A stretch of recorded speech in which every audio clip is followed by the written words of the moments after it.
घरभेद्यांची कारस्थाने. शंभूराजांनी राज्याभिषेकाच्या वेळी सर्व जुने अपराध क्षम्य करून अष्टप्रधानांच्या नेमणुका केल्या. ज्यांनी शिवरायांच्या मृत्यूनंतर शंभूराजांना पन्हाळ्यात अटक करण्याचा यत्न केले त्यांना सुद्धा पूर्वीप्रमाणेच सन्मानपदे दिली. शंभूराजांनी यावेळी दाखवलेली क्षमाशीलता व दाखवलेला मनाचा मोठेपणा या इतिहासाला तोडच नाही. एवढं झाल्यावर खरे तर राज्य सुरळीत चालायला हरकत नव्हती. तथापि सोयराबाईंच्या परभेदी व अदूरदर्शी कारस्थानी पुन्हा अशल खाल्ली. त्यावेळी शंभूराजे पन्हाळ्याला गेले होते. औरंगजेबाचा पुत्र अकबर हा औरंगजेबाकडून पळून आलेला होता आणि त्याने संभाजी महाराजांचा राजकीय आश्रय घेतलेला होता. शंभूराजांनी त्याला आश्रय दिला होता. त्याला दिल्लीचा बादशाह होण्याची महत्वाकांक्षा होती.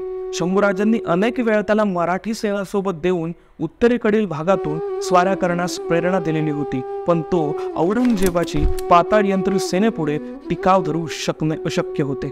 रायगडाच्या कटकारस्थानांनी एक अफलातून योजना आखली. शंभूराजांचा काटा काढल्याशिवाय राजारामास गादीवर बसता येणार नाही म्हणून त्यांनी विषाची पुडी बरोबर देऊन 2 खास दूत अकबराकडे पाठवलेले होते.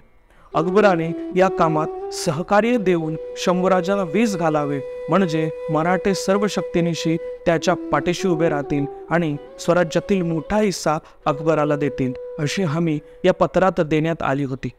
अकबराबरोबर राजपुतांच्या उठावातील नेता दुर्गादास राठोड हाही होता. त्याच्या सूचनेवरून अकबराने सरळ ते पत्र शंभूराजांकडे रवाना केले. शंभूराजे सावध झाले. आपल्याला जीवानिशी ठार करू पाहणारे आपलेच लोक आहेत हे दिसतात. संतप्त शंभूराजे यांनी प्रमुख कटकऱ्यांना हत्तीच्या पायी देऊन टाकले. यात अण्णाजी दत्तो, हिरोजी फर्जंद, बाळाजी आवजी यांचा मुख्यतः समावेश होता. शिवाय सोयराबाईंना त्यांनी ऑगस्ट 1681 मध्ये कैद केले. पुढे ऑक्टोबर 1681 मध्येच सोयराबाईंनी विष प्राशन करून आत्महत्या केली. अशा प्रकारे एका मोठ्या दृष्ट कारस्थानाचा पुरा बिमोड झाला. इतिहासामधली ही अशीच शोकांतिका जागी करणारी घटना होती. वास्तविक सत्ताग्रहण केल्यावर पूर्व घटना विसरून शंभूराजांनी सर्वांना नव्या राजवटीत सन्मानाने सन्मान देतले होते आणि सोयराबाईंनाही सन्मानाने वागवलेले होते. सईबाईंच्या मागे सोयराबाईंनी शंभूराजांवर पोटच्या मुलाप्रमाणे प्रेमही केले होते.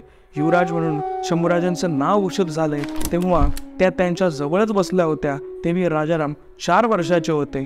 शंभूराजांचे राजारामबाईवरतीही अतिशय प्रेम होते, पण कोणी मंत्रा सोयराबाईंना फितवायला कारण झाली आणि त्यांनाच कलीने ग्रासले.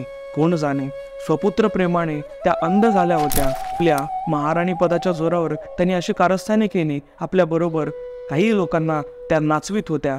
त्यांच्या सख्या भावाचे म्हणजे सरसेनापती आंबेराव मोहिते यांचे सहकार्य त्यांना लाभले नाही.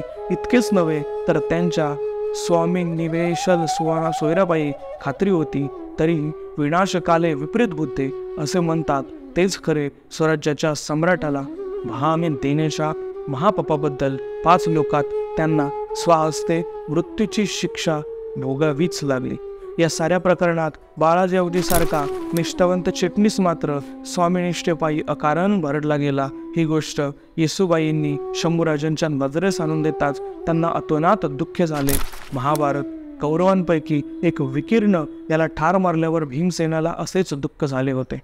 काही लेखकांनी सोयराबाईंना कटप्रमुख म्हणून दोष न देता सरकार कुणांना दिलेला आहे, पण त्या ठाम असत्या तर असला कट कोणीच करू शकले नसते. या उलट काही पुरावे सोयराबाईंनी महाराजांवर विषप्रयोग केला असे दाखवित असून साऱ्या कटाचा सूत्रधार त्याच होता हे पटवून देत आहेत. अर्थात सत्य एक परमेश्वरच झाले. धर्मवीर या शृंखलेमधील आजच्या भागात आपण इथेच थांबू. पुन्हा पुढच्या भागात भेटू. जय हिंद, जय भारत, वंदे शिवराय, जय शंभूराजे.